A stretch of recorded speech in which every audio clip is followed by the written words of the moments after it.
Royal Highness dari Abu Dhabi pengen ada satu resort di daerah Singkil. Singkil itu ada berapa pulau-pulau sana.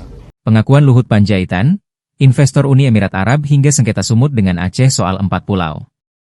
Polemik kepemilikan 4 pulau yakni Pulau Panjang, Pulau Mangkir Besar, Pulau Mangkir Kecil dan Pulau Lipan masih jadi perbincangan hangat. Aceh dan Sumatera Utara saling klaim kepemilikan ke-4 pulau tersebut. Teranyar, Ketua Dewan Ekonomi Nasional, DEN, Luhut Binsar Panjaitan mengakui bahwa pemerintah pusat tertarik mengelola 4 pulau di Kabupaten Singkil, Aceh yang kini menjadi sengketa dengan Sumatera Utara.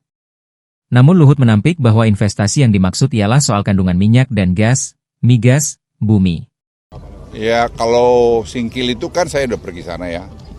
Memang waktu itu MBZ spesifik Royal Highness dari Abu Dhabi pengen ada satu